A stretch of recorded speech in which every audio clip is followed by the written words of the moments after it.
Ho ho ho! We're back, and it's the good, the bad, and the very fucking ugly tonight. Conti and I are already screaming at each Oh other. yeah, we're going at it big This time. is gonna be If fun. I could reach through there right now, I'd be grabbing his throat. Welcome to the Instigators Hockey Show. This is gonna be a fun one, so grab your favorite beverage and buckle the fuck in because shit's about to get serious No tonight. Bud Light or Miller Lights, please. No, thank you. Not on this show. No light beer. You're pussy if you drink light beer. No Goddamn. Bud, period. You got to get off that shit. Well, listen. Wow, I can't believe here it is. The last four Ollie, teams. we haven't talked. We haven't done a show since the playoffs started.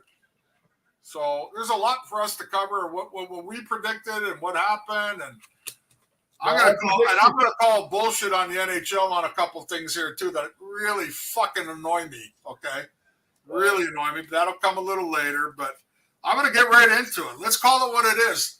Boston, the Boston fans. Any fans out there from Boston? You fucking choked. That's all there is to it. Plain and simple. Wow. The greatest season in history. Apparently, everybody thinks. I still think it's the Canadians from '78 or whatever, 77, 78. But you fucking choked. Your goaltending shit to bed. Your defense shit to bed. The only guy that played hard was Pasternak. That's all there is to it. You gave up a ton of goals in their last three games. They were up 3-1, Paulie. I got it written down. They gave up 15 goals in the last 3 games to Florida. Bye-bye. Bye-bye. All right, my next one. I got to get right into it. My former team, the Toronto Maple Leafs. You know, they killed the witch there in the first round, got by your Tampa team finally, which I told you. The witch is dead. They got by. Boy. Florida just totally dismantled them, Paulie. Big time. Yeah, get that thing on, the red light. The Leafs had no grit, no nastiness to compete with Florida. Florida has Kachuk, Sam Bennett, and let's call them what they are. They're great players, but they're borderline dirty, and that is what you need when you play in the playoffs. The Toronto Maple Leafs have 2 guys on defense that are monsters. TJ Brody, and I think his name's Justin Hall, a big defenseman. I don't know what they're doing on the ice, those 2. They don't hit nobody. They don't scare nobody. They can't make a play out of their own zone. I was talking to Ron Greshner, okay, former teammate of mine, and we were talking about the Leafs. We've never seen a team that is so bad in their own end trying to get the puck out, Paulie. Just they can't even make the easy plays. So that's the one thing I'm shitting on the Leafs about. But the other part is the no-shows from the top guys. Only one guy played his ass off throughout the whole playoffs that's a top player than you on the Toronto Maple Leafs, and that was Nylander. That guy tried every game, and he was a threat every game to score goals, and he worked his ass off. But Matthews, Marner, I can go down the list. Not enough from your stars, period. They need a change there. The Shanna plan is not working. Kyle Dubas, it ain't working. The Shanna plan. Well, you know, let's call it what it is. I mean, like if you give me 5 years, I can get you that far. You know what I mean? Yeah, I wish you would. Honestly, though, you know what? Stop the fucking show. Stop it. There it is. I really wish, honestly, and you know what? That's it. I'm gonna petition everybody. Chris needs to get back into fucking hockey. Honestly, I think fucking Kotze needs to get back into fucking hockey. And I'm going to tell you why. I'm going to give you 3 examples why. For 1, the man gets it. For 2, the man gets it. For 3, the man gets it. What do I mean the man gets it? The bottom line is I know Kotze, it's got to be 13 to 14 years now, I think, buddy. It's been a bit. I had a thick head of hair back then, too. Yeah, it's been a bit. Every time he says, well, you know, you need this, you need that, you need this, you need that, he's usually he's pretty spot on. The bottom line is this.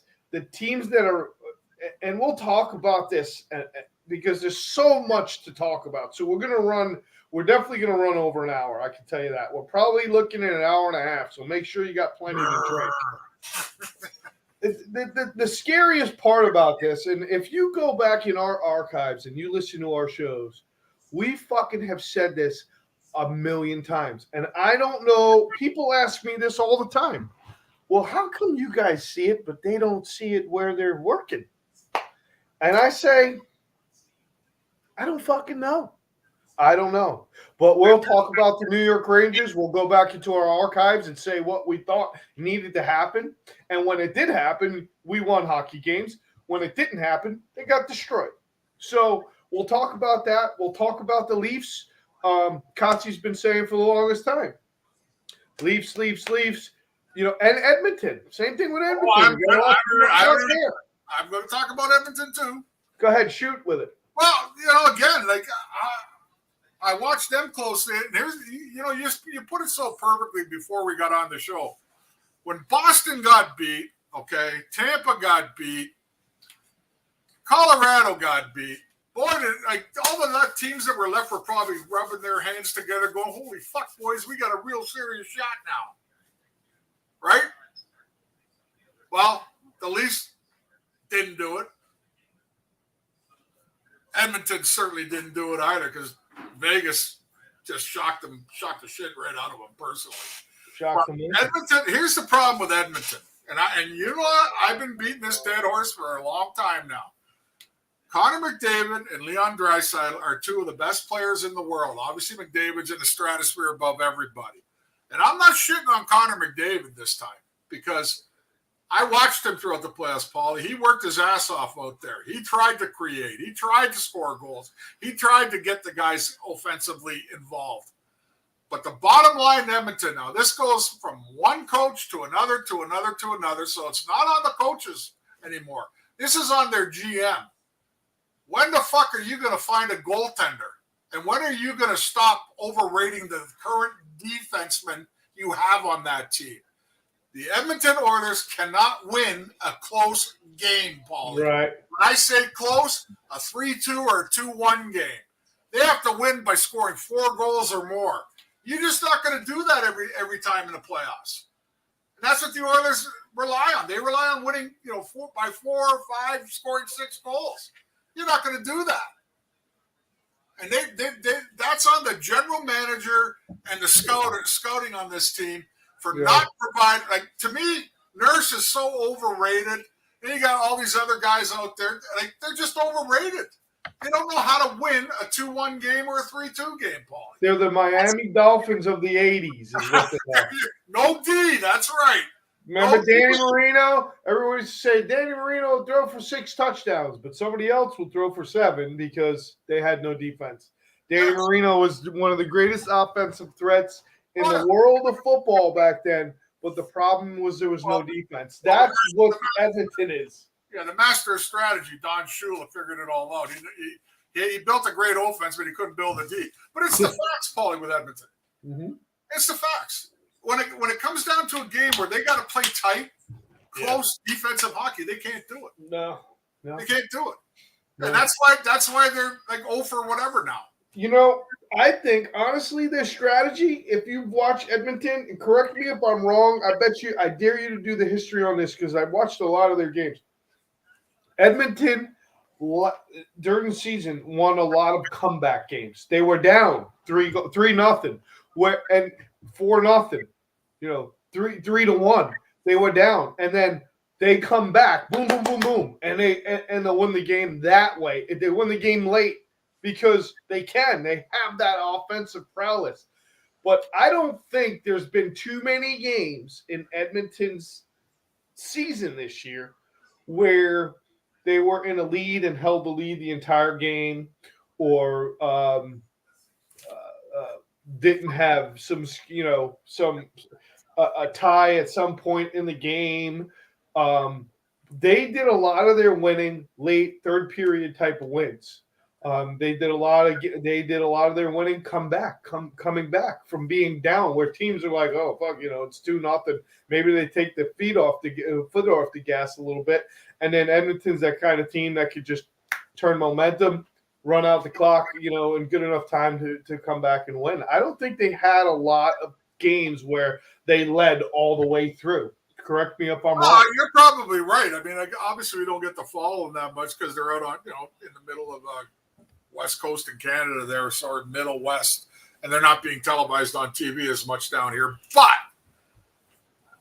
when you see Connor McDavid trying as hard as he can, and it's really sad to watch the guy, in the last few minutes, like they had to play him like the last 2.5, 3 minutes of every game that they lost to Vegas. Yeah. Because they were within 1 or within 2. You know what I mean? The guy's getting gassed out there.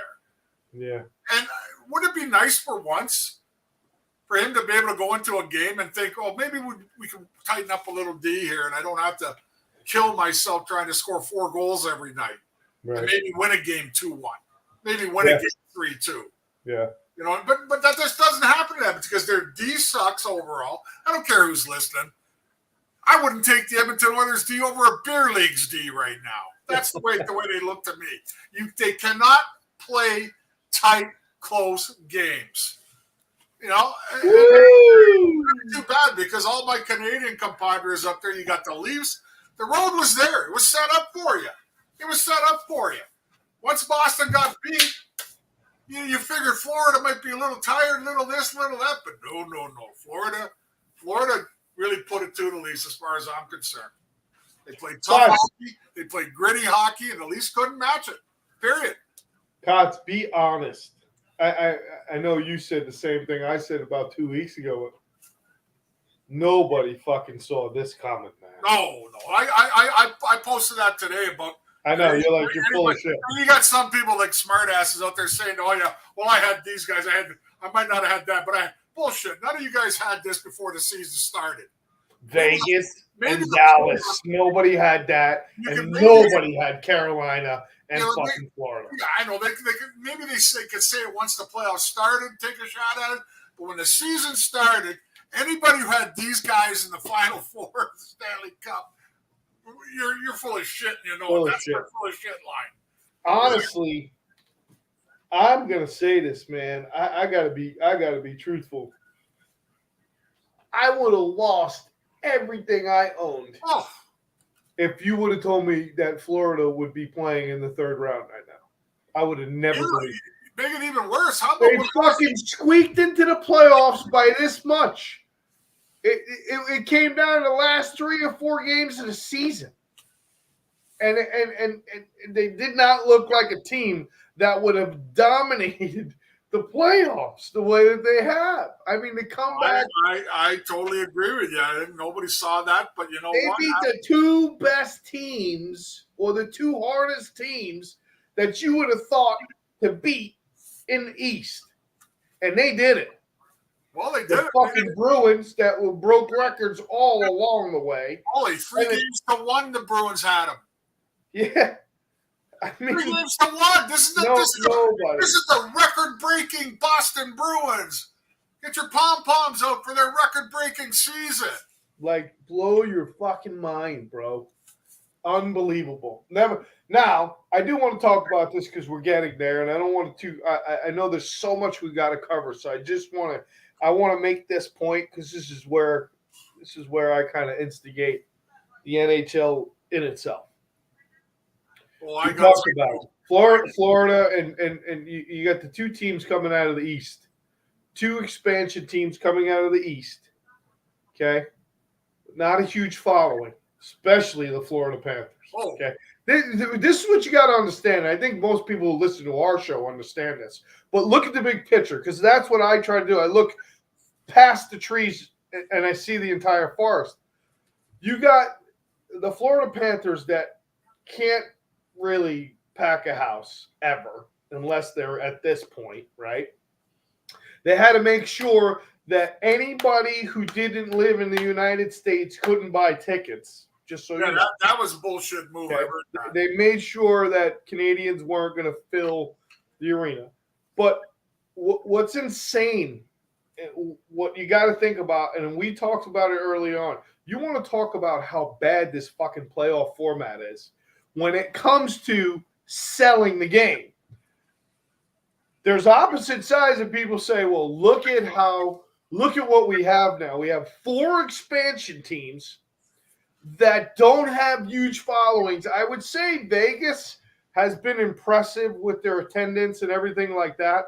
But you look at the other 3 teams, they're not house packing, mind blowing hockey cities, people, for one.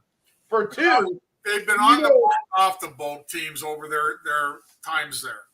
The TV ratings are going to go to shit. You realize that, right? There's not many that are going to be watching this anymore. You took the Canadian teams out. You took the original 6 teams out. You got 4 expansion teams. And you got 4 teams that don't have huge followings except for, like I said, Vegas. They're so brand new. But this is going to show, I think, the league. There's 2 ways you can take this. While everyone has a fucking chance now when you look at it. What a great format, because it gives the underdog a chance to go. You could say that. More importantly, what is this financially going to do? Because I'm going to tell you, and there's no doubt in my mind that the TV ratings for this year's Stanley Cup and whatever's left, these semifinals here, are going to plummet. They're not going to be highly watched playoff series. I can tell you that right now. Well, I'm gonna totally agree with you, but I will say this: give the 4 teams credit that got there. Mm-hmm. Can't take nothing away from their organizations. They did the right job. It ain't their fault that they weren't the starlet team or the team that everybody talked about all year. Give them credit. You're absolutely right. Now this leads me into one of my I call bullshit moves by the NHL and the ESPN. The 7th game in Edmonton. Why are you not flexing that schedule to have it in a prime time instead of 10 o'clock at night? You fucking morons. Oh, that's right. We got to watch some sissy baseball game instead. Boston Red Sox against who knows whoever. Game 14 or 19 out of 100,000 that you're going to play this year. But the game 7 doesn't take precedence over that. They flex NFL games all the time. Yeah. For the importance of it. But the ESPN, the NHL, I guess the ESPN rules the roost there, Paulie. It's a 7th game, and you're going to play it at 10 o'clock at night on a Sunday. Right. How many people are watching in America? Not many. That's just pure dumb. Yep. That's just dumb marketing. You had time to flex that game. And we're not talking about a 7th game of a World Series here. We're talking about a shitty regular season game of baseball. Right. You know what? I really hate baseball. I don't like it anymore. I loved it at one time, but I can't stand the game anymore. So to all you baseball fans, They blew it on that one, Paulie. You got the greatest player in the world, and now you got to wait till 10 o'clock at night to watch that game? Yeah. Well, we talked about ESPN and what I thought and how bad I think. I think this shows how much Gary Bettman has failed this game. I think a lot of his decisions are have really, really hurt the NHL. His broadcast decision making. We talked about it. The NBC Sportsnet started at ESPN, went to the NBC Sports Network. Like ping pong. Yeah, it just and again we talk about it. Oh, what channel's the fucking game on? It's on USA. No, it's on TBS. No, it's on ESPN1. No, it's on ESPN2. It's just, I think the network situation has really hurt the NHL. And again, like I said, I think the playoff format that we've looked at, the one that's current now, I think it hurts sales. I think it hurts viewership. And maybe if you think about it, maybe that's not what we should be looking at. We should be looking at, well, give every team the opportunities. And like you said, listen, the four teams that are there are definitely deserving. So I mean, they've beat the competition. Well, Whether I'm going to get corrected. It was Game 6, okay, but still, it's Sunday night, 10 o'clock. yeah, at the end of the day, there's not good showing. There's not a good showing. What better place to showcase the NHL? Okay, you don't have the big dogs Boston in. You don't have an original 6 team in. You still have Vegas, and a lot of people are kind of interested in that still a little bit because of it being Las Vegas. And you got the best player in the world playing, but you're going to make people stay up till 1 a.m. to watch it. Yeah, just a dumb move. But before we get into other teams, other shit here, I got two beasts that we're going to reminisce a little bit, Paulie, because we talked about this on our Blog Talk radio show, and we've talked about it on here. Twice in this playoffs, delay a game penalty, shooting the puck out,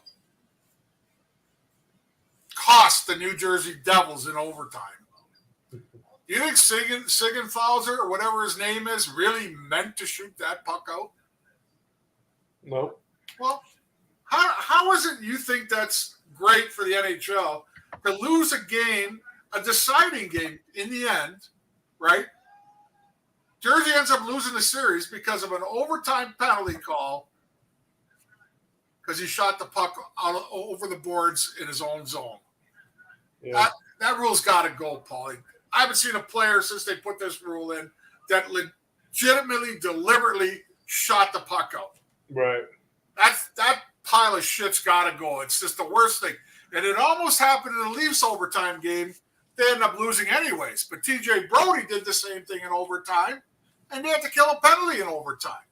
You've got other major infractions that are going on in the game in the playoffs that they're not calling. Yeah. Yet you're going to call that shit and cost teams a chance. They cost the Jersey a chance. I'm not saying Jersey would have came back to beat Carolina, but the ensuing power play, Jesper Foss scores the winner. Yeah. That rule's got to go. The trapezoid's got to go again. There was a penalty called. I can't remember which game it was. The goaltender's feet were inside the trapezoid, but his stick was outside, and they called a penalty on him. Yeah. Playing the puck. This league is going back to the same shit that we talked about years ago. They have different rules for different parts of the actual playing surface, which no other sport has. No other sport has that, Paulie, except the NHL. Two different things for two different parts of the rink, and it's the rules are different. Yeah, and I don't get it. I don't get it. I mean, I think I tell you the other fucking rule I can't stand is the face-off dot. Oh, I don't. I think. They've changed the face-off dot so many different times. What you can, what you can't do. Years ago it was the home team, puts their stick down second. Actually, the visiting team has to put their stick down on a face-off. Right now, that's true unless there's a penalty. Then the other team puts their stick down first. What circle? Yeah, you got to do a lot of this, and then it's okay. Now you can no longer get to your hand. Now you can no longer play the puck with your hands out of a face-off dot. But any other time you could play it with your hands, as long as you play it correctly in your own defensive zone. And there's just so many stupid rules after rules after rules because I guess they feel like they're speeding up the game or creating more power plays or whatever they're trying to do. But what happened to the rules that were already in existence that we talk about? Have you seen an obstruction call? Oh, no. Obstruction hooking, obstruction holding. Well, that happened the first few weeks that they put it in. After that, it's disappeared. And what about the pick plays? Anybody notice pick plays come back into the NHL? so many guys skating down, they dump the puck in, and one defenseman just skates right the fuck in front of you so the other defenseman can get the puck. Listen, I don't have a problem with it, but there is a rule. That's a rule. There's a rule. You can't pick a player anymore. So why are we not constituting the rules that we already have, and now we got to add these other stupid? Oh, it's just dumb shit, Paul. Again, how do you justify losing a game in the Stanley Cup playoffs because you shot a puck over the glass and they score on accidentally, they score on the ensuing power play? They call that legit? It's not legit. It's a joke. It's a fucking joke. It's a terrible rule. It always has been, always will be, and I'll always be against it. I don't care what anybody says. I don't disagree. It's garbage. Now, I got one more thing I want to say too about the NHL. Speaking of rules, I like Pietrangelo from Vegas. I like him. I always liked him. But 1 game suspension for a tomahawk chop on Draisaitl? And then you give Nurse a 1 game suspension supposedly for instigating a fight with less than 2 minutes to go, or under 5 minutes to go. How did Pietrangelo get away with that one, Paulie? Where he actually listen, a chop like that, like we did in our day, we never got called for. But you can see Pietrangelo, right-handed shot, raise his hands over his head and come down on Draisaitl. You get 1 game. 1 game only. Yeah, I don't. I've seen guys get hit in the head with a clean check, okay, and the guy that made the hit gets suspended for 3 games. Right. But you're not gonna. I'm not. You know what I'm trying to say. This is bullshit. Yeah.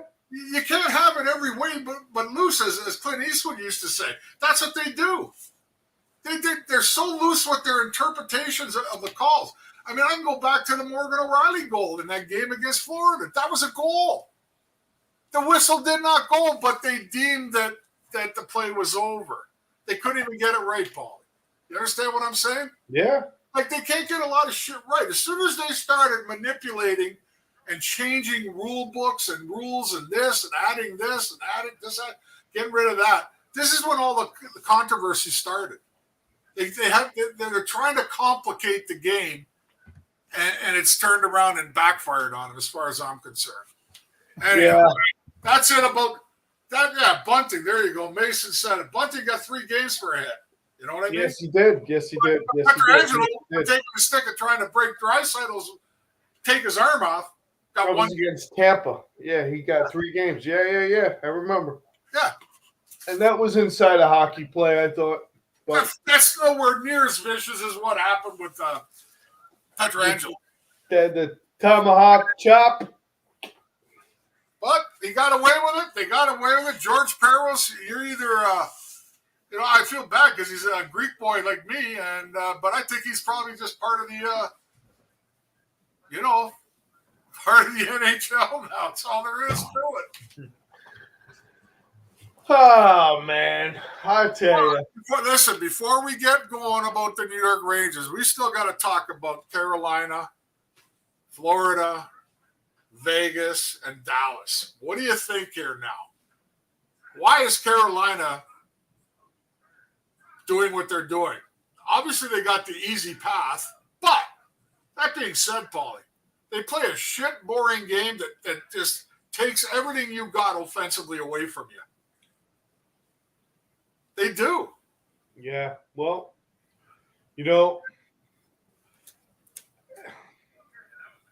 Carolina doesn't surprise me.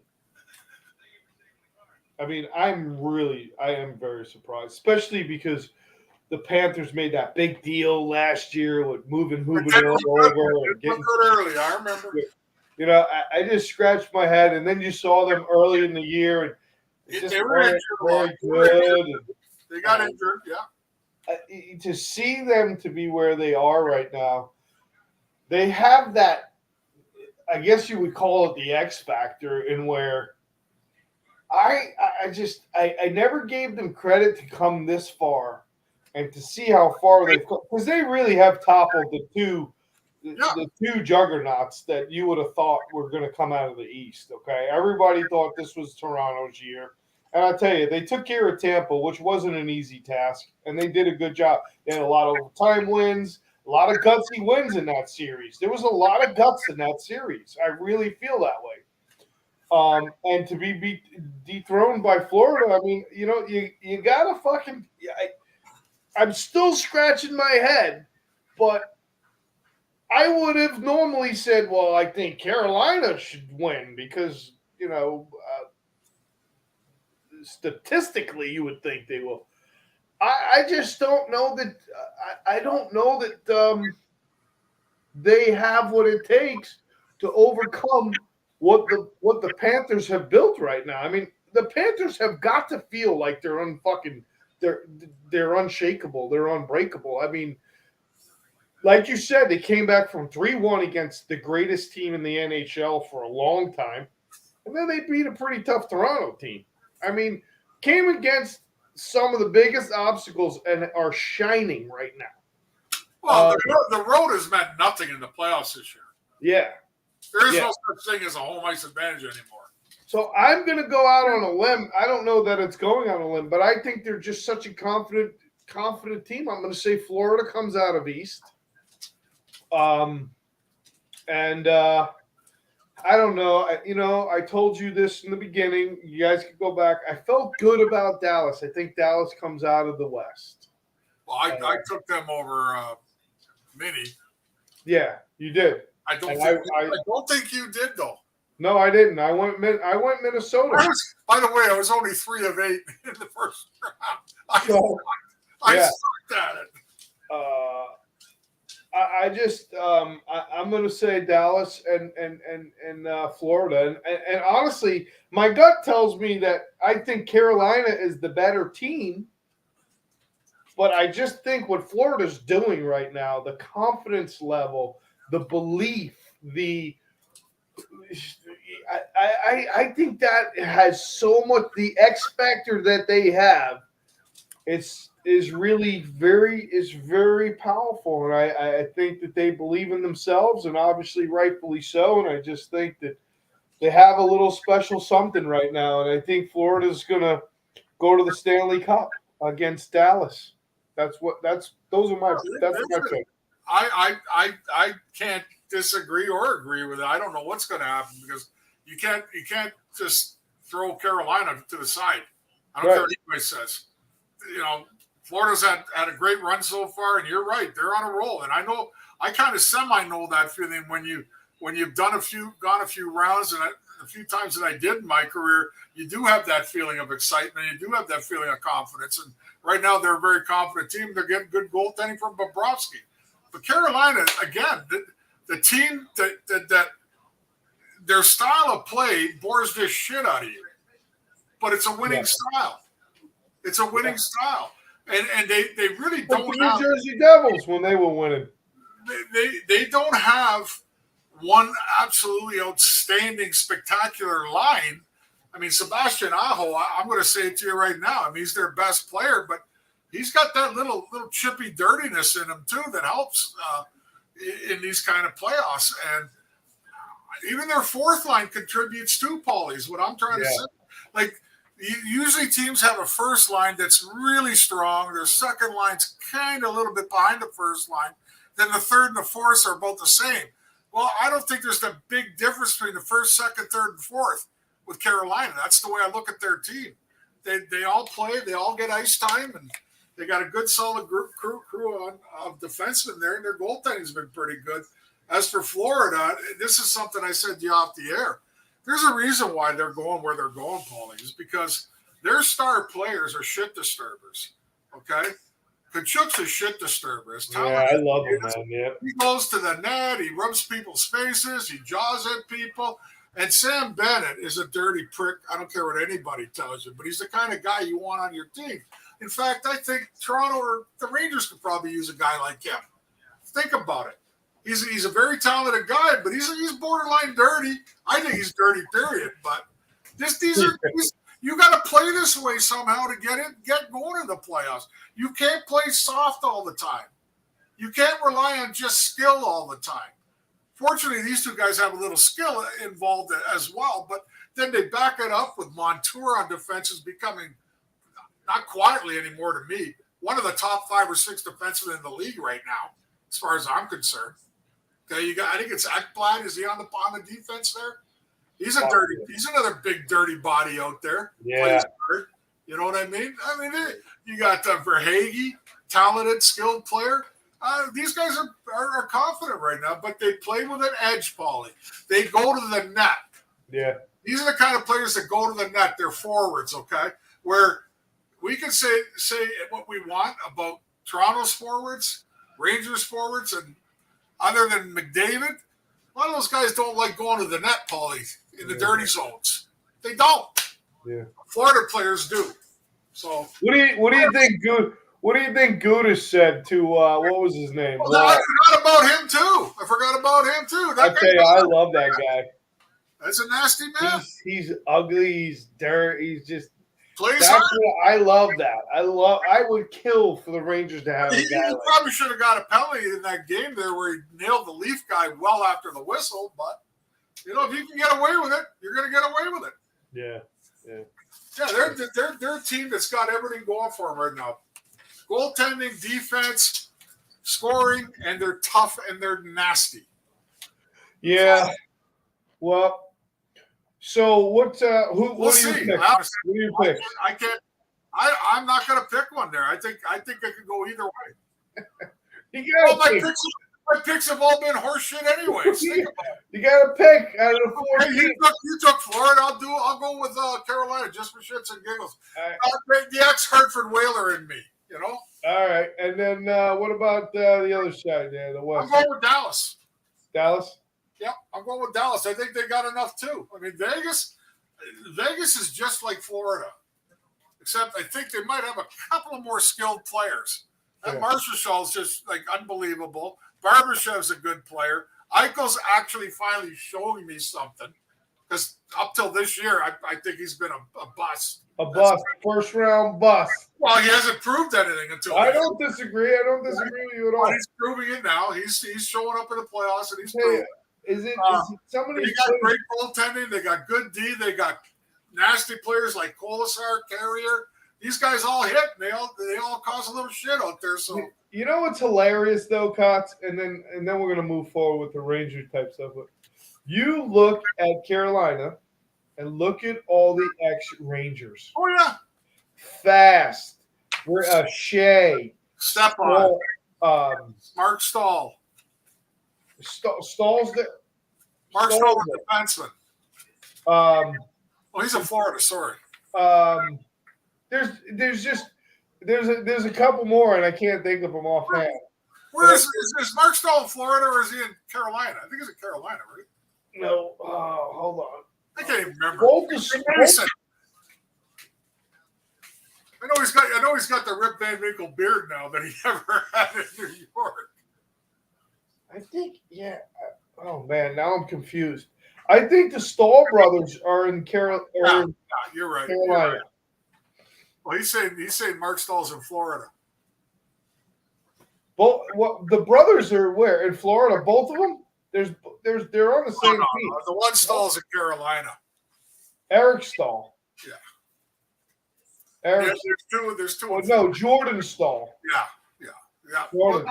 The Three Stooges, the Three Stalls. Anyway, there's a lot of old New York Rangers in Carolina, and I just scratched my head. I'm like, how the fuck? What the fuck, man? But anyway, I digress sometimes. Well, Stepan's lost it. Well, Stepan. He never really had a step to start with, but he was a pretty smart player in his day, and he's in and out of the lineup, so he's a good wily veteran to have around. But the guy that's playing, out of all the guys on the Rangers, you got Brady Shea on the Carolina team too. We forgot about. Right? Yeah, Brady Shea, Jesper Fast. The best one on that team is Fost right now. He's an important player on that team. Yeah, I always liked his game with the Rangers. He was never going to be higher than a third liner. But he played hard. He took the body, killed penalties. Very responsible. He added a goal here and then, every now and then. But, he left because they didn't give him any money, so he went somewhere else for some loot. I Yeah, got Jerry notes. Hart. I got notes. Yeah, Jerry Hart. Yeah, Barry, that happened a couple days ago. We know that. I actually played against him when I was with the Rangers. He was in St. Louis when we pounded the shit out of him in that 80-81 playoff series. He's a good guy, good defenseman, solid. You got notes. I got notes. You got notes now. We're gonna do some talking here. Oh. So listen, we did the good, we did the bad, and now it's time for the ugly. So if you're a Ranger fan, you better pour yourself a drink because we're gonna do some talking. I'm gonna go. You go ahead. Get Sir. yourself a drink, big boy. Yeah, I'm not gonna Where's go your hard. dad? Come here, boss. Where are you? He's down there somewhere. Hey, boss. I think you see him laying down in the bed. He's on the couch over there. Oh, boss. Luna's on the mound and Boss is on the couch. And I'm not drinking anything heavy tonight because guess who's coming to town this weekend? Dan Schmidt. Oh no. Nothing but trouble. The Pocono clown, huh? We got a couple concerts to go see. Oh boy. All right, so I got my Canada Dry ginger ale. So let me look at this thing real quick. Just because. We have to get down and dirty, man. And I hate to say this, but there's a lot to talk about. First of all, I'm going to talk about a couple of exit interviews that I listened to, and I listened to them again today when it comes to the New York Rangers. The first thing I'm going to say is this for Ranger fans. I think this is pretty equal to how all the Ranger fans feel. Last year, Ranger fans were disappointed. And, of course, you're always disappointed when your team loses. This year,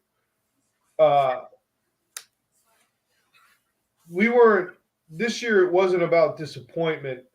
It was disappointing, where the expectations were so much higher, and you got nothing. It was a huge disappointment. I'm going to talk real quick. I got some notes on some exit interviews, and then obviously I'll let Katsi chime in. But real quick,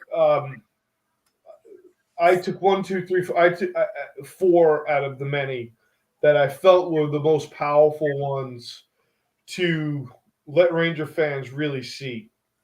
And we'll talk about decisions and all the other things because I have huge rants. My first rant is I've been a Drury fan for a while. He fucked up this year. I'm sorry. When it came to the playoffs, when it came to losing Ryan Reeves, never replacing him really, I think he fucked up this year. I think he made a terrible mistake. Gallant's gone now, which you lost a coach that really didn't get out coached. He's a very good coach. Team has done very well in the 2 years of the rebuild, as we'll call it. But I think the biggest thing, and I'll talk about it, was the exit interview for me for Patrick Kane. And Patrick Kane said, I wasn't even close to 100%. I felt like I couldn't and didn't contribute the way that I've normally had nursing injury. Okay? When you hear that coming from a player, you have to think in your business, no matter what your business is, do you buy damaged goods and have a good idea of what you're doing? You bring in Patrick Kane, which would be great if Patrick Kane was, I get it, he's 34 and a half years old. I understand that. He's not going to be the Patrick Kane that won 2 Stanley, 3 Stanley Cups. But you would figure if you're going to pull this player in, disturb the chemistry a little bit in your team, that he's going to attribute in a huge way to help you achieve the goal of winning a Stanley Cup or getting as close as possible. when the player says in his exit interview, I didn't feel like I can contribute or could have contributed due to my injuries, you bought damaged fucking goods. And you failed your team in what you did. The player that you brought in was a detriment. It wasn't a positive thing, it was a negative thing. It didn't help the team. It actually hurt the team taking a roster spot from someone else you could have gotten, no matter who that was, whether it be another role player, whatever the case may be. But I found that interview, that exit interview, saying a lot about how bad of a decision it was to bring Patrick Kane in. So that's my first one. I'll move on to Trocheck. I thought it was pretty interesting to hear Trocheck talk. It was this is a guy who the Rangers beat last year in a Carolina team that was a very good hockey club that had the Rangers on the ropes for most of the time. And Trocheck just said pretty plain and simple, I thought, this was enough for him to say it was more than a disappointing season with a team that I thought could have won the Stanley Cup. It's pretty important exit interview to say even the players in that room knew what a disappointing year it was with the expectations that they had on themselves. Zibanejad, pretty much the same thing. We never reached our level, and that was a disappointment in itself. We expected more from each other and our own selves. And then Chris Kreider. I thought Chris Kreider was very emotional, and he said, I have a very sick stomach right now. We had more hockey to play, and this is probably one of the biggest disappointments of my career. And he went on to talk about, like I said, last year they lost to Tampa. And he said, of course, it's always disappointing losing, period. But he said, we kind of knew we were banged up, we were beat up, and we felt like we lived up to our potential to a certain degree. Obviously, you always want to win, and you do everything that you can. But it's disappointing to lose, but they weren't a disappointment.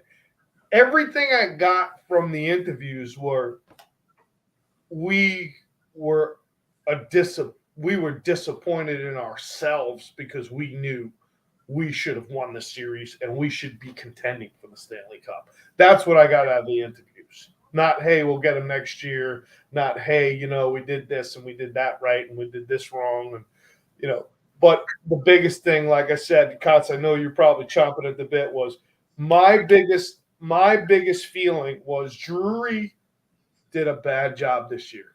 I really do. And you think about when they let Ryan Reeves move on, they never replaced that kind of element. Bringing in Patrick Kane for the fanfare and not really looking at the detriment that it was. And I know you have a couple of insight things I'm going to let you talk about, but when a player knows he's not right and you got to know what the player's capable of and where he's at.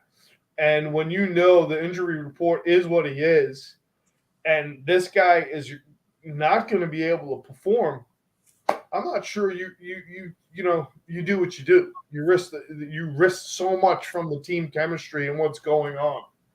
And Kotz, I'll let you kind of grab the rest of that. I'll start with the Kane trade and his production with the Rangers once he came here. Obviously, it was up and down like a yo-yo. He looked good some games, didn't look good other games. Now, when you want to talk about buying broken goods, sometimes that's not just the GM's fault or the scout's fault. Sometimes that's the player you receive's fault. I'm not making any excuses, but I don't think the players' attitudes changed about their health from the modern day to all the way back to Gordie Howe. They're going to say they could play. Mm-hmm. So I'm not saying this is the case here, but it's possible that he gave the Rangers the green light saying, I'm good. And then in the aftermath coming out and telling you later, because I just go back to a story how you and I used to rip Scott Gomez all the time in his last year here. Remember, like, we ripped him on our show because he wasn't producing, one of the high-paid players. And then I happened to do a thing with him that summer, and I found out he basically played with a crack in his ankle the last half of the season that nobody knew about, that was never told. So I'm not making any excuses. I think in the end, the Kane trade obviously didn't work out the way management thought, the team thought, and I think the fans thought. I don't think we got the best of what Patrick Kane was. So I agree with you there. Now, about the other guys, the way they talk, they should be disappointed. They should be really disappointed. They should be embarrassed. Let's call it what it is. You went in and you destroyed them 2 games at home. Absolutely made them look like children in a playground. Okay? And then you lost 2 games at home. I don't understand that. Now, I'm going to start it off. Artemi Panarin was a no-show. Period. Zibanejad was a no-show. Period. Can't say that about Kreider because he did contribute. Okay? Vinny Trocheck is Vinny Trocheck. I didn't expect him to lead the team in scoring in the playoffs. Right. Adam Fox, after the first 2-3 games, was a no-show. In fact, the only guy that was consistent throughout the whole playoffs was Igor Shesterkin. Those games that Jersey won, well, you could have doubled the score. That's how much they dominated, and that's how great Shesterkin played. But as for they call it the core 4 in Toronto, okay? Matthews, Marner, Nylander, blah, blah, Tavares. The core 4 in New York didn't show up after 2 games. The last 5 games, they were not there. They were not there to lead. They were not there. They didn't produce. They didn't score, Paulie. Just look at the numbers. I know. Now, you and I differ on certain things, but I go from the top guy down. The guy that gets the most power play time, the guy that leads the team in money payment. Then you go to the second guy. Then you go to the third guy. Those five guys or 4 guys that we talk about, from Panarin to Zibanejad to Adam Fox to Kreider, they're the ones that get paid the most money, Paulie. They're the ones that are getting paid to do a certain job. And their job is to put pucks in the net and create offense. They didn't do it on a consistent basis. In fact, 3 out of the 4 really didn't do it after the game 2. One guy didn't do it, period. Another guy didn't do it, period, either. I think the Ranger fans all know who that is. That's why it's a big disappointment. Let's call it what it is. It's a major disappointment, especially after what we talked about. Boston was hanging by a thread. And, I mean, your eyes should have got bigger. Holy fuck. The beast of the East is going to be gone, and all we got to do is beat the young and upcoming Jersey Devils to get to the next round? It's an embarrassment, Paulie. They were up 2-0. You come home for the 3rd game, you lose in overtime, which is okay. But then you lost the 3rd game, the fourth game at home. Yeah. That can't happen. Yeah. I don't disagree. I think game 3 is huge. And I'm going to finish it off with the Chris Drury thing. Chris Drury has punched a lot of right numbers so far as a GM. But I'll have to agree with you this time. I think if he had a chance, he'd probably take back some of the stuff he did this year. Right. I think he would. I don't know if he would for sure, but I would like to think he would. Yeah. So now we got a problem. Now the problem with the New York Rangers is this. You got guys that got to sign. Now, whether fans agree with it or not, but you got Keandre Miller's a free agent, technically. Lafreniere, Kakko. They got eight guys, technically, that need to be re-signed before the season starts next year. Right. That includes Kane, but we probably don't think that's going to happen, you and I. And they only got $11.5 million in cap space, Paulie. That's all they got. Yep. So, I don't know what's going to happen. I honestly believe in order for this team to go forward, you're going to have to make a decision on some of those top guys. Get somebody to trade for them and eat the salary for them. Yeah. If you're going to go forward with some young guys coming up, now I'm not talking about Kakko and Lafreniere. They could be gone. Those guys could be gone, like eventually. Like they had their time. They didn't do it. Off to the next team. But I'm just giving you an idea with all the upcoming guys. Robertson on defense down in Hartford. Othman, stuff like that. There's a lot of guys that are chomping at the bit to come up there, and they only got $11.5 million. And the biggest problem is going to be Keandre Miller. Do you sign him for a long-term deal? I don't personally sign him for a long-term deal. He hasn't proved it enough to me yet. But I don't disagree with that. That's not me. I just can't do it. I think he gets maybe, should get the normal 3-year deal. Probably something very manageable, very tradable if need be. I don't know that Keandre Miller commands too much right now. But I think he's gonna. Be quite honestly, I think he would around the league. I really would. Probably just because of his size. Well, no, I think they're transfixed on where you and I have been harping all along with him. He just, at times, he shows he could be as good as any defenseman in the league right now. Sure. But then there's times where he disappears. He doesn't play hard, doesn't play tough. He's not physical. He's not nasty. And that's the biggest detriment to him. Yeah. So, but at times he's he's great with the puck. He scored 9 goals this year without being on the power play. Think about it. Yeah, I want to dig in a little bit. We're going to dig in a little bit on the X's and the O's too. I want to talk about the series against New Jersey. One of the other comments that came from Kane that I thought was really important after talking about his health, being that he's played some hockey. He's won some big games. They asked him about the series and what he thought. And he said, we just didn't really get the bounce. And he said the difference he thought, and I thought of you when he said this because we've talked about this and we talked about the X's and the O's. He says, sometimes it just takes that bounce from one of the role players, one of the guys that don't normally commonly score a goal. You get a tie goal by a Mott or a Goodrow, or even in this case, the third line, the kid line, the Lofts. By the way, that reminds me, Mr. Hedel was a no-show either. Yep, the Kakos. You get one of those, you get a goal, you get a bounce, it changes momentum. And he talked about winning in Chicago. There's a lot of those players. Look at Dustin Byfuglien. I mean, remember what he was when they won their first Stanley Cup. Nobody ever heard of that. Nobody ever heard of him. He was never heard of him. He started at defense and they put him up front, and he was scoring. He was scoring rim goals. So there was a lot of when you think about Patrick Kane, you think about a champion. You think about the All-American kid. Who he's got a lot of pedigree. So I understand trying to bring him in, but knowing that he's damaged goods, and I know that they knew he was damaged goods because look at it. He didn't perform well this year. He was in and out of the lineup for Chicago much of the year.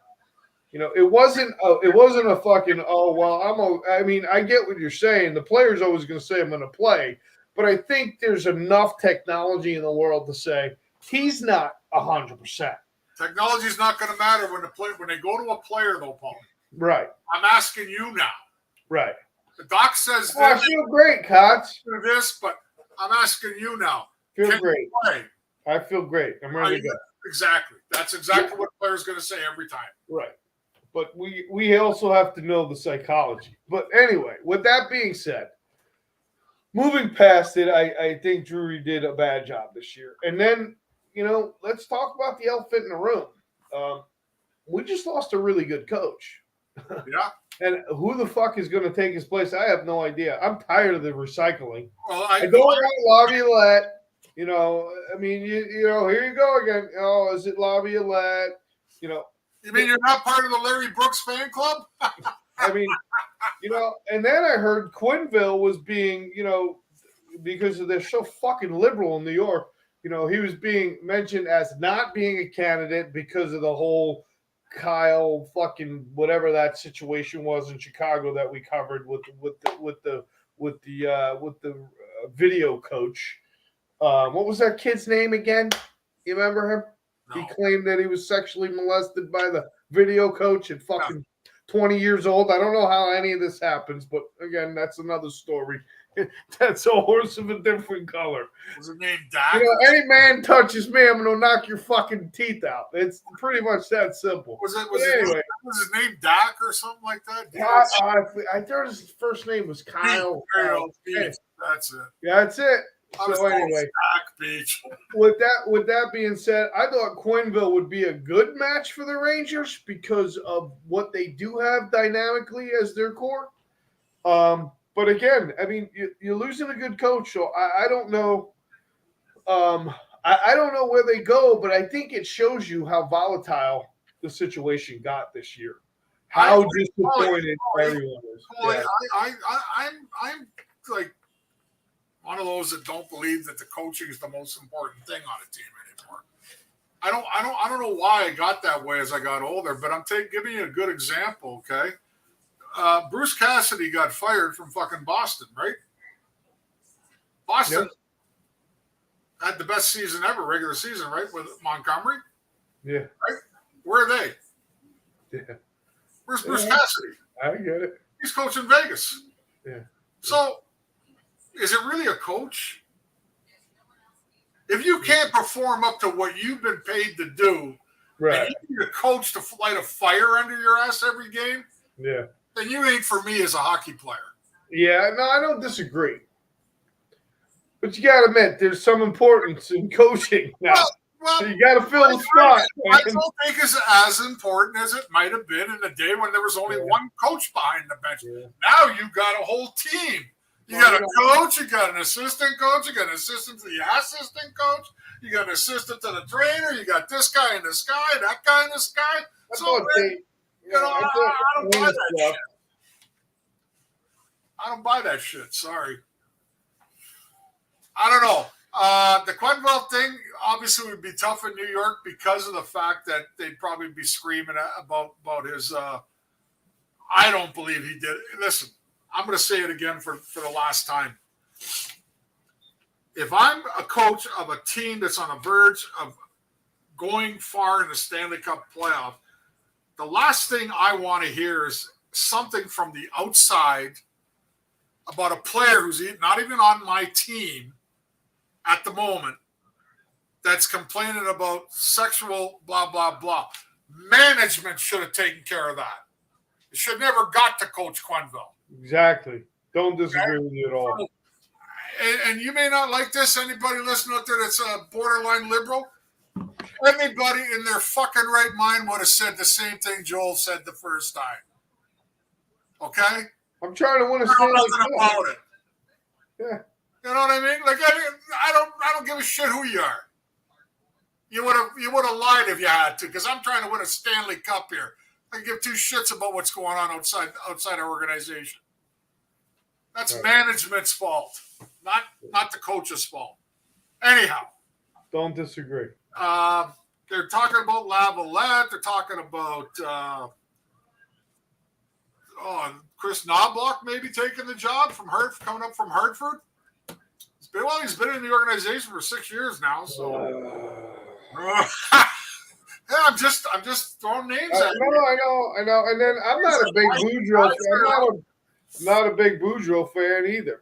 Your favorite Detroit Red Wings ex-coach there? What's his name again? Who the players despised in Detroit, and then they despised him in Toronto? Oh, I fucking love Babcock. They don't want him. The players don't like him. Mike Babcock. Yeah. No, don't want Sullivan either. Fuck Sullivan. But that's, yeah. I wasn't a fan of Sullivan. Those are the names that Larry Brooks is putting out there. Yeah. Well, Larry Brooks thinks he writes an article for the New York Post, and his way is the only way. He's the one that really championed Patrick Kane. Yeah, I don't know. You go back and look at his articles. Oh, he wanted Patrick Kane like yesterday.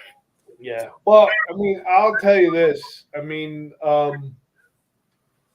you know, at the end of the day, I would think that we would need an experienced coach that had the abilities or has the experience of winning. That's why I like Quenneville for that job. But again, who knows? It just shows you how volatile. You got to have leaders in the dressing room, Paul. No, I don't disagree. Listen, that's the most important part of a team. I don't disagree. We're talking about coaching. Mark Messier's of the world. You got to look at those kind of guys in the dressing room because they're the ones that really run the team. Okay. Well, I got to tell you, and I think we talked about this too. A lot of people said Messier. I think you and I had this conversation. I would love to see it, but I understand why we won't see it. And I prefer we don't see it. But I think he needs a position in the organization. Well, he had it once. To work with these players. But he had it once. He was an assistant to Glenn Sather there about 10 years ago. Yeah. Well, I'd like to see him more with the players. Then he flew the coop, but he didn't get the job. Yeah. I don't know that he has head coach. I don't know that head coach would work. And then, God forbid, if it didn't work, how would that smear his legacy? So I just don't know that is the right move. I would like to see him have a capacity of some type with the players' development and things. I think Messier would be good, as you said, as some part of the organization. The part that I would pick him for is player personnel. Yeah. He understood what kind of player you need. Not what you want. Right. What you need to win. Yes. Yeah. That's what he understood best. He was big in helping the team get players that he played with that he knew would win. Guys like Steve. I also know that those guys basically told Mike Keenan in general to F off. Yeah. This is our room, not your room. Yeah. He was the guy that wanted Anderson. He was the guy that wanted Tikkanen. He knew. But one of the things I remember most about Mark Messier was the development of Adam Graves. And I'll never forget this. It was Game 7 against the Canucks. And I think Adam Graves scored the second goal. And I remember looking at the celebration where Messier was on the ice. He wasn't like, oh, yeah, this is great. He looked Adam Graves dead in his fucking face with that fierce face that he has. He looked him dead in his face, and he said something very powerful to him in the way of, it's not over. We have a lot of fucking work to do. Let's not get too excited. Let's keep doing what we're doing. More like that, not like great goal, great job. It was more like, this isn't over. We have work to do. And I think that's what sets him apart as a leader and who he is. He makes you stay and he brings you into the focal point of where you need to be mentally to win hockey games. And if you look at, the development around him with a lot of great players, but the great personnel would be huge. The development of Adam Graves did not happen in New York. You know where it happened, don't you? It started in Edmonton, of course. They won a Stanley Cup with Messier and Anderson and Tikkanen and all those guys. Yep. Without Wayne Gretzky. Yeah, but it wasn't a 50 goals. And no Paul Coffey. Remember that. That's where the grooming of Adam Graves becoming the player that he became. Sure. And I think the finishing touches were obviously in New York. But I remember specific points where Messier would bring the team together right on the ice when it came to winning. And I thought it was important. And I think it's very important. I think you need that pedigree and you need to understand what it takes to win. And that's why I want to get into the X's and O's. We talked about the Rangers go ahead 2-0. Why? They lit it, just like we said. They controlled the fucking neutral zone, and they scored on the power play. Those are the two things that we talked about. And obviously, like Kotze said, you got to have good goaltending. Shesterkin played his fucking game. He was in all the way. But the first two games, Kotze and I go back to the archives. We said you got to control the neutral zone, control their speed, control the neutral zone, and you got to take make them pay. Take advantage of your opportunities. And that's exactly what they did in the first 2 games. They scored 5 goals in the first 2 games. And probably, they were like, I forgot what it was, like 6 for 12. They were almost like 4 for 12, 5 for 12, Yeah. something like that. Yeah. But then And they then- went like 0 for like 90 the rest of the way. Game 3, they went 0-4 and they lost in overtime. Game 4, they went 0-4 and they lost. And I thought to myself, exactly what we said. They didn't execute the plan. But that goes to show you the things that you said and the things that Patrick Kane said. When I listened to him, I thought to myself, I thought of you immediately because you and I had the discussion. What's to bring in? Who's to bring in? We need the role player kind of guy. You need the guy who's going to go in the corners. You need the guy who's going to drive the fucking net. You need that type of player to spur and spark and help the team. And again, we went out and got Patrick Kane instead of someone like Ryan O'Reilly.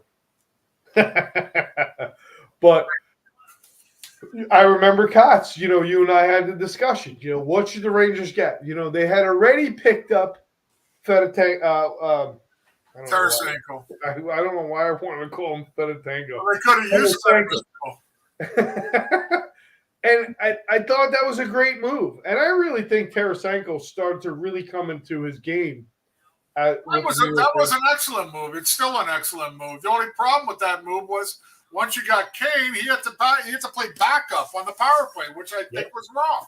Yep. And if the power play, listen, in the playoffs, when it was working the first 2 games, that's awesome. Okay, we're going to try it the 3rd game.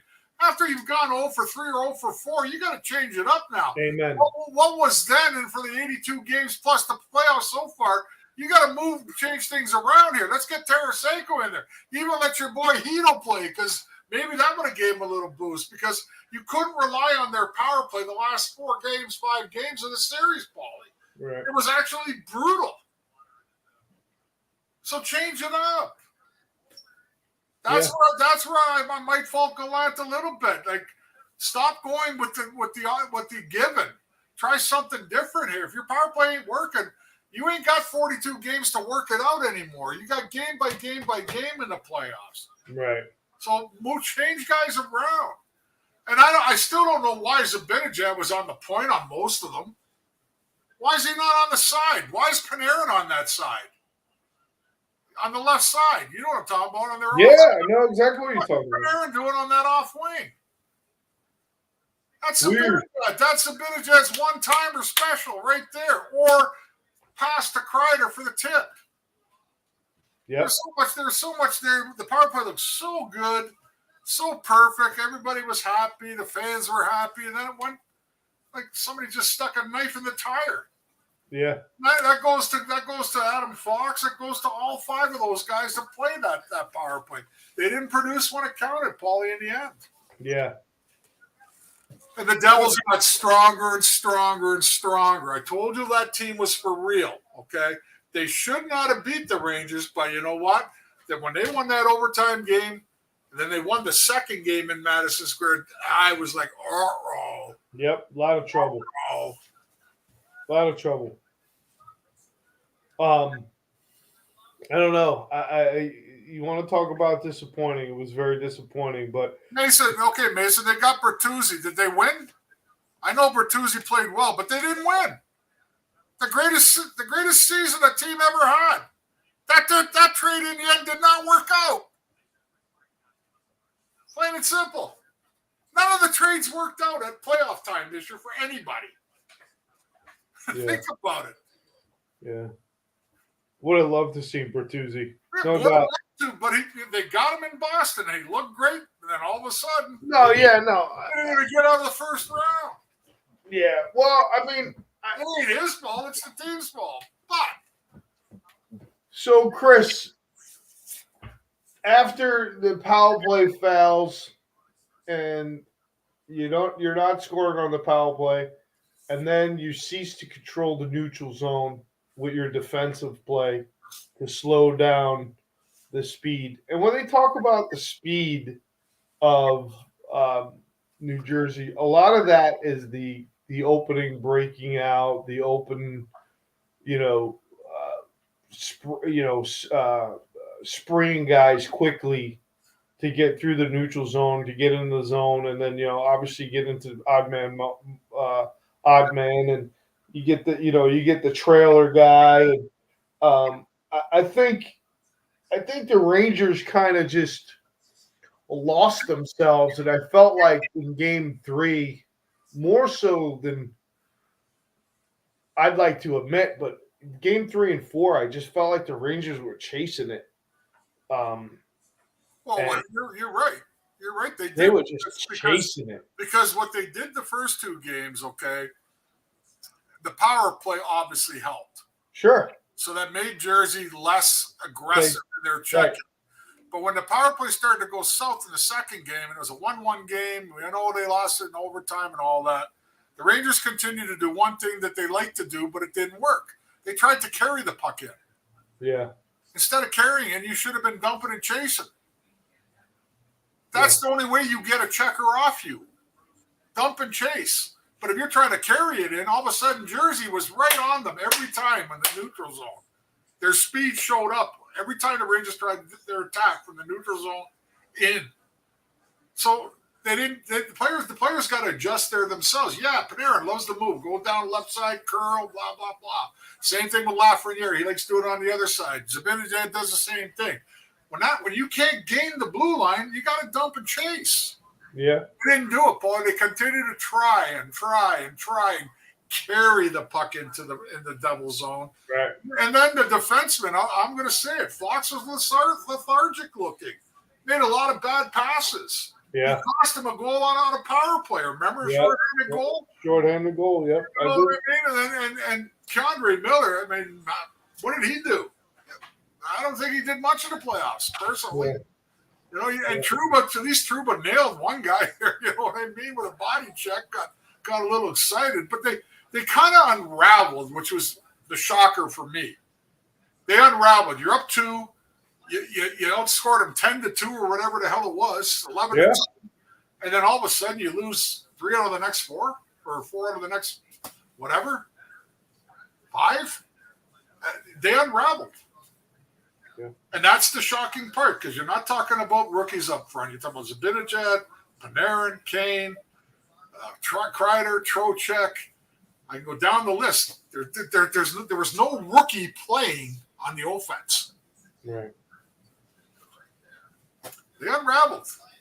And it is disappointing. And those guys should be disappointed, like you said, on their exit interviews. They should be disappointed as hell. So, well, I guess, Ranger fans want to know, Chris. I mean, is the fucking curse ever going to end? What the fuck, man?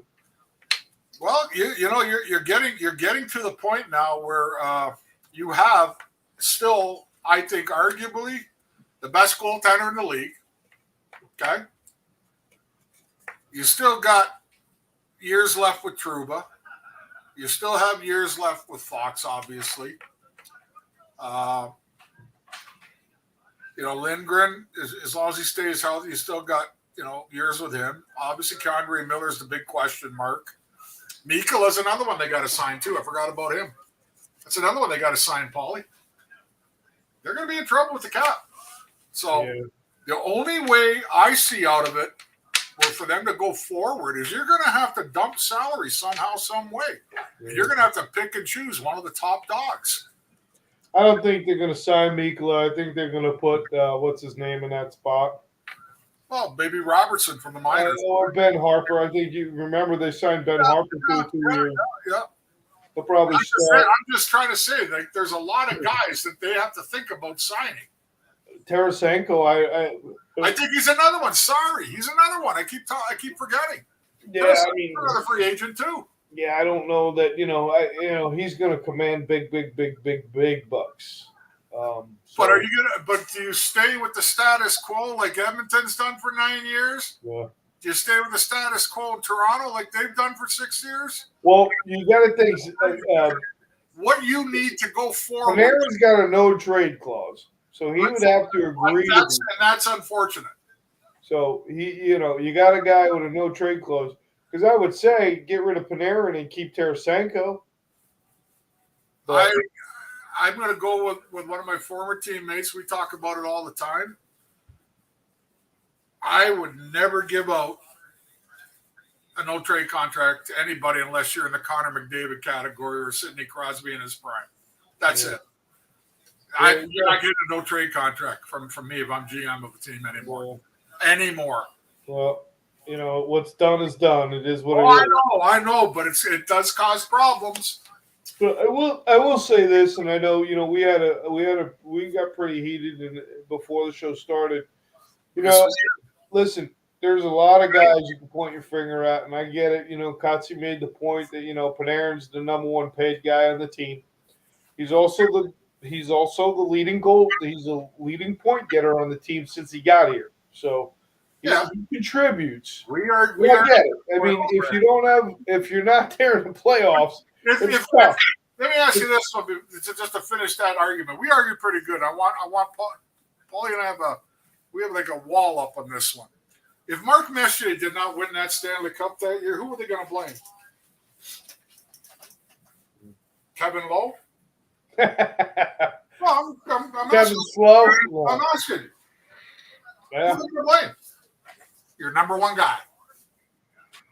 And your number one guy, salary-wise, points-wise, is the Brett man. Okay, that's all. But Zibanejad followed him just up the same. He didn't do nothing either. We know that. Kreider again. He's like half full, half empty. He had half a good series and half a bad series. Yeah. Adam Fox had a 1/4 good series and 3/4 bad series. You know what I mean? It goes on and on. Kane, same thing. They didn't play up to their potential. Period. None of them. And that hurt. Yeah. Well, the one area where I was highly disappointed, aside from the power play that we spoke about, is I really thought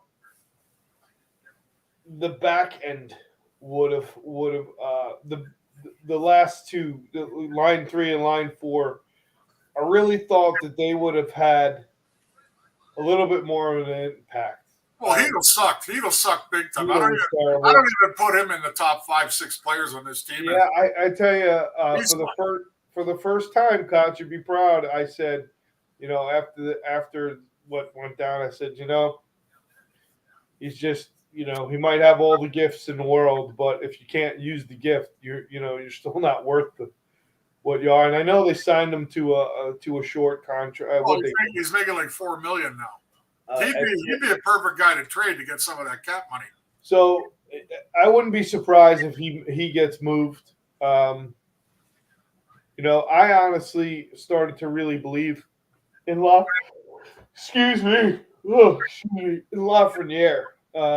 So we'll see. Kakko was another one. Very disappointed with his play. I really thought the back end. The back end 6, the back 6, not the front 6, but the back 6. I thought they would do a little bit more, and especially in this year. Mott played pretty good. Tyler Mott played really well, I thought. Yeah, he's got, he's real quick. He at least showed energy out there, Paulie. He looked like he cared to work his ass off. Well, the fourth line was the line that they actually did some, They actually kept the fucking puck in the zone, but I was waiting for them to score the odd goal. Yeah. I was waiting for Goodrow or one of those guys, especially Jimmy Vesey, chip in a puck here and there. I think it changes the series, but it is what it is. If you go back to what we spoke about, that was one of our keys. We had 3 keys. We said the power play, control the neutral zone, and the back end, the back 6 are going to have to contribute from the unknown. Right, and those 3 things didn't happen. The power play started off fucking wonderful and just died. And I said this with this team because Kotze had said before the trade line or during the trade line. I remember Kotze said the team needs more grit, more role players, right? And then we said, okay. Well, now that they didn't add that, the only way this team will be successful is if they capitalize on the opportunities on the power play because of all the gifted, talented players that they have. Zibanejad, the Panarins, Chris Kreider, Kane, Tarasenko, Fox. I mean, what the fuck? You got to score on the power play on a consistent basis. And when they showed that, and the Rangers looked unstoppable in the first two games. It's like, oh my god, they're gonna walk all over the Devils. They keep this up, and they could, like we said, they could really go somewhere if they would have kept capitalizing on their opportunities. First two games, they get it done, and after that, it just disappeared. It dried up, and I don't know. You make a good point. And maybe that's why the arguments happen. But Gallant didn't make the adjustment when the power play started to foul. And you got a horse in Tarasenko that's sitting on the second fucking power play, which I wasn't a big fan of, especially when you got damaged goods in Patrick Kane. So I don't know. But see, that's the situation you get in, though, Paulie, that there's politics within an organization that happens. You make the trade for that. How does it look to people when your big trade is sitting on the bench and not on the first power play line? How does it look if the trade you made, he's not even playing on the first or second line? You know what I mean? I know it sounds stupid, but this happens. Yeah. This happens. It happens all the time. It happened all the time in my day, and it still happens now. Can you imagine, like, all of a sudden Jack Eichel playing on the fourth line? What would happen then? You know what I mean? You don't see that, Paul. Even when they're struggling, the guys with the name and the pedigree, like Kane, they're gonna have to, like, totally embarrass themselves before they get shoved down the list. That's all there is to it. It's the way it is. It's disappointing. I still think Chris Drury is going to figure a way out of it. I got to give him benefit of the doubt. He did not have a bona fide year this year in his moves. He did in the previous two. Yeah. So I think in the end, you're going to point fingers. I'm not pointing fingers at management, okay? I'm pointing fingers at the core five. They're the guys that did not play. That's Adam Fox, Artemi Panarin, Zibanejad, Kreider, and Kane. They did not produce. That's all there is to it. Yeah. They know it. I think the whole world knows it. And for anybody to point it at the coach or point it at elsewhere, that's just not right. Those guys carried the team. 4 of those 5 guys carried the team all year. When time came for them to carry them in game 5, 6, and 7, it didn't work. Yeah. Once it got evened up, that's where you needed those guys the most. Yeah. They didn't come through. Katz, what about any validity in the and I know I might digress here, moving backwards, talking about Gallant, but any validity in the stated arguments that were happening? And I know I heard there was. You and I talked about this. I heard a rumor that before the trade was made, Gallant apparently didn't want to disrupt the team chemistry. That's just what I heard. I'm not telling you it's the truth. Right. Nobody's ever going to know the truth. Didn't want it, and I think because of the exit, I think they had another brouhaha. That's another rumor I heard. They also had another wild moment talking with each other about where things laid at the end of the season. So all I know is, from my experience and anybody that's watched sports for a long time, you're not going to win against management. Yeah. Doesn't matter. Doesn't matter how beloved you are or not beloved you are. You're not going to win against management. Yeah. You got a little experience with that, huh, Chris? Oh, yeah. Well, but you know what? I didn't win. I didn't win a lot of times, but I plotted my way properly out of Hartford. I knew what I had to do to get out of there. Yeah. I had to just walk out and disappear from everybody. It was the only way I was going to get traded. I wasn't going to get traded if I asked them nicely. You know what I mean? So I had to make myself look like the guy in the black cowboy outfit. You know what I mean? Black Bart. I had to make myself look like the worst guy on earth. in the city of Hartford. All the people turned on me. So eventually, they had to get rid of me. So, it is what it is. Gallant's obviously now everybody's going to say Gallant's got a history of this. It's 3 teams now that hasn't lasted past 2 years. Yeah. So. Yeah. Wow, crazy. Barry, thank you, man. It's been a pleasure being a part of this, and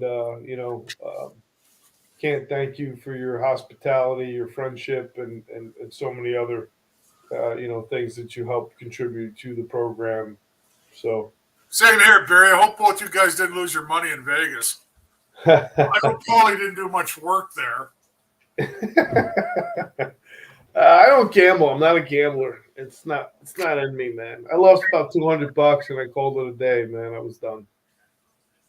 You lost 200. What did you do? Charge that to BMW? Nope, unfortunately, can't do that. But I had a blast in Vegas. I did have a blast. I was actually trying to get to the game on the Thursday that I was there, but it didn't work out. I mean, I don't know what other parting shots I want to take, other than there's a lot of fucking work to do this off-summer. Oh, the Rangers got a lot of work to do. My other former team, the Leafs, I'll tell you, the Leafs. I think the Leafs got a little bit more work to do than actually the Rangers do right now, Paul. I think because of the fact that Shanahan Dubas has been there so long, you know what I mean, and they just can't figure out a way how to move forward in the playoffs other than they finally got past the first round, but. That's not good enough for a team that's talented like that. No, I don't disagree. Same thing with the Rangers. It's not good enough to lose a first-round series when you have loaded skill on your team like the Rangers have. They both have the same problem, but I think due to the fact that Shanahan's been there longer as the president and Dubas has been there longer as a GM, those guys should take a lot of the blame too for not putting the right pieces in place. And Edmonton. Boy. I really feel bad for McDavid. But they ain't won shit, Paulie. Yeah. All the points in the world. And they can't win. Thanks, Mike. You're a good man. Mason, you're a good man, buddy. Appreciate you. Appreciate your support. Listening to the show. I'm glad you love it. I'm gonna get over to see you guys soon, and we're gonna go to Vinny's again because that place was pretty damn good. And by the way, my website is up. I don't know if you've looked at it yet, Paulie, but my son did a fantastic job again. It's chriskotsopoulos.com. Lots of good stuff on there. Photos. We sold a few photos, believe it or not. I even put the Instigators website up there too, so you can buy some of that shit too. Don't be afraid, you cheap bastards. It's what is it? Hey, now there's a great Leaf fan right there, Jason Terrion. I knew him when he was about knee high. His father was Greg Terrion, who unfortunately passed away a few years ago, but was one of the best teammates that I had in Toronto because he was just one of those guys that worked his ass off, killed penalties, played against the top lines, but he was a fun guy in the dressing room. And now Jason's, I don't even know how old you are now, Jason, but I'm 64 and I was 25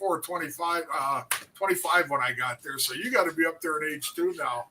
And hopefully this summer, I may pass by and see you and your mom on the way to Tirana. Oh, boy. Tirana. Isn't that how Americans say it? Tirana?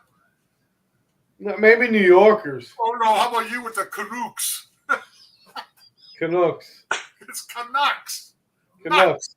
Nucks. Canucks. Canucks. You go, Canucks. Toronto. Tirana. Tirana. Head over to Tirana. We're going to Tirana. Yeah. Well, anything else? Glasses there, Jason. I'm definitely going to pass by. I'm going to give you a heads up. At least a day or two. We're coming up. You better have dinner ready. You better have some of that real good Molson Export ready, too. You hear me, Jason? Anything? I mean, before we kill this thing for another summer, We should do another one when the Stanley Cup's on. I don't mind. We could probably figure it out. Let's do another one when the Stanley Cup starts. We might surprise everybody with the Stanley Cup. So, That Dallas. That is if Paulie does, life doesn't get in the way for Paulie. He works his ass off. I give him credit. He works his ass off. He's a grandpa now, and he's got a serious, relationship going on with a very pretty woman. So, Paulie just has to find the time. So when everybody bugs me about when's the next show, what do I tell you? Ask Paulie. Fuck. He just fucking stretched me out, boy. How many times? I just say ask Paulie. That's all. I do have a beautiful new granddaughter. She is just the absolute heart of my heart, man. I gotta tell you, she's just the most beautiful thing in the world. Grandpa Scaglione. Yeah. Yeah. And I couldn't be more proud. But yeah, I think we could do a Stanley Cup show. I think we should do a Stanley Cup show. Yeah, we'll do. Well, you know what? We're gonna do one more. We're gonna do one more big hooping and hollering over what happens. Kotze said Dallas, Carolina. I said Dallas, Florida. So we sucked with our picks this year. I'll admit it. I was 3 of 8. The first round, 3 of 8. I ain't much better, if at all. I think you were about the same because you had a couple different. I had a couple different. Yeah. So I picked the Islanders over. So did I. I picked the Islanders. I picked Boston over. I picked. I had the Islanders. I had Boston. I had I had Toronto. But I had Tampa, Dallas, right? I had Winnipeg. I had Edmonton. Those are my 3 wins right there. Those are the 3 wins. I had Edmonton. I had. Well, we Dallas, both lost on the Rangers. Did we get anything right in the East? You did. I didn't. I got Toronto right.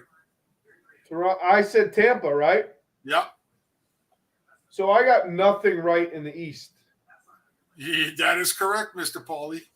Not one but right. You did take Vegas over Winnipeg, and you took the Shithawks, I think, over Colorado. No, you didn't take Colorado. You took Colorado. Sorry. I took Colorado the first round. Yeah. Which, yeah. Imagine that. Imagine if we were like one of them gambling sites and we only went 3 for 10, 3 for 8. Yeah. It's hard. It's a lot harder as the years go on. I used to be really good at this like 15, 20 years ago. I could zero it down and I'd probably get like 7 out of 10 right, 8 out of 10 right. But now it's hard because there is no more home ice spread anymore. Yeah. It's too corporate in every building. They get all loud and all that shit, but they're not real fans, and you know it. They're not the hardcore fans that come to these things now. It's all the people with the money and they want to be there at the big prize, the big show. That's what it is. Yeah. There's no threat of going into that scary building anymore because none of the buildings are scary. Yeah. Well, I don't know. I think years ago it was easy to see. It was easier to see, you had a talented bunch that you just had the edge. And wow, I got to tell you, man, I would have never thought Florida. I had Boston bouncing Florida in 4 fucking games. I didn't have that. That's how quick I thought the Panthers were going to be. Here's what I had: Boston in 6. Right. I had Boston in 4. Right. I had the Islanders over Carolina in 7. That only lasted 6 games. I had Toronto over Tampa in 7. Fuck that. I had everything in 7 except for 2 games. Boston was 6, and I had Colorado over Seattle.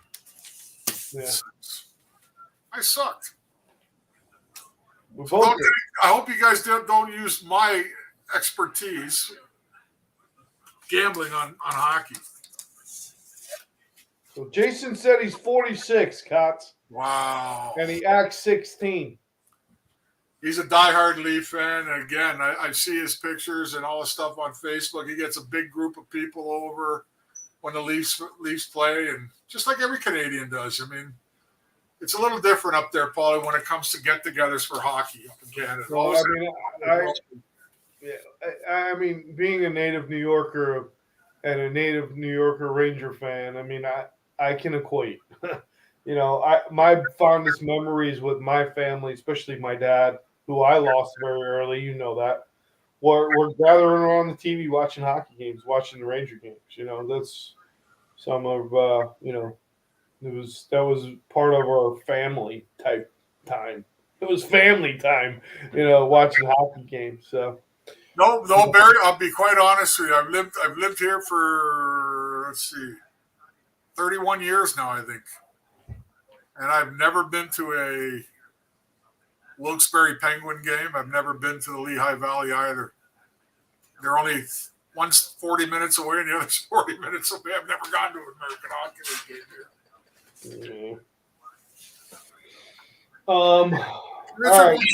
Richard wants to know if you're coming to Long Island again. Yeah. It'll probably be in the fall, guys. Maybe the beginning of the hockey season. I would have had different plans, but with the new baby in the family, it's kind of where most of my travel is going. I do have my mom coming. And somewhere else I noticed last week, Cape something. Where was it? Where is it?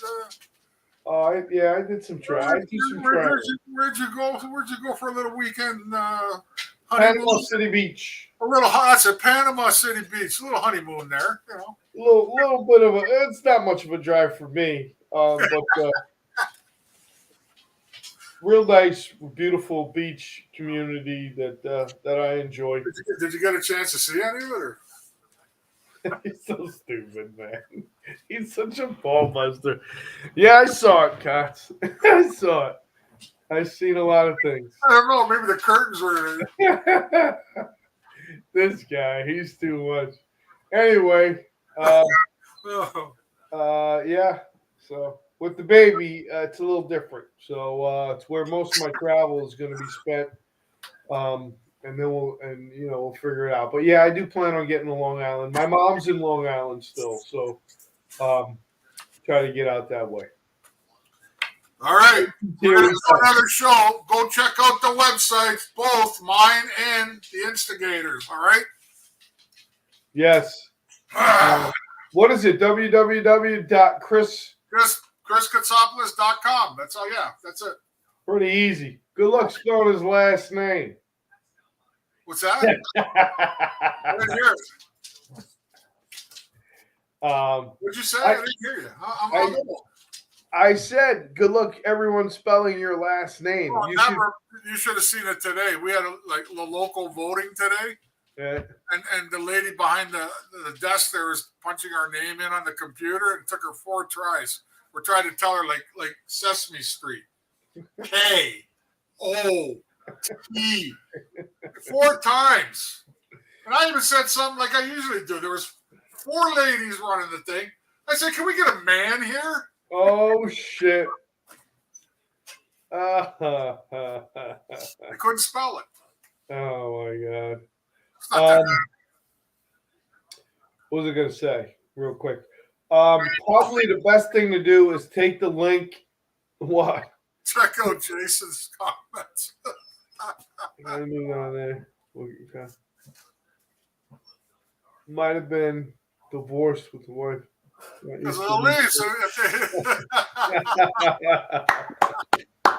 That's funny.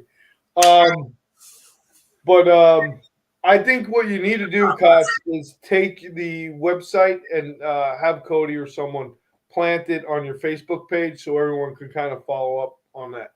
Yeah. It's really nice. If you haven't seen it, you got to go see it. Cody did an excellent job. Plenty of things that you can buy there and check out. And then obviously there's a link to the Instigators. I'm available for golf outings, parties, you name it. Kotze, No drag queen parties though. he's got that little clown nose that he wears, kind of like this one. Listen, you'd stand on your head for 12 hours if they paid you the right money. I do that already. Anyway, all right. Well, we digress. We'll see you in probably 2 weeks. All right, guys. Ciao. Right. Good night, everybody. So one more show after this. See, you got me. You got me for one more. All right. Good night. And I guess I'm gonna say let's go Dallas. I'm gonna root Dallas the rest of the way. Are you? Yeah. I can't find I like myself. everything about that team except their general manager. I don't like him, Jim Mill. But other than that, good night, everybody. We'll see you in a couple of weeks.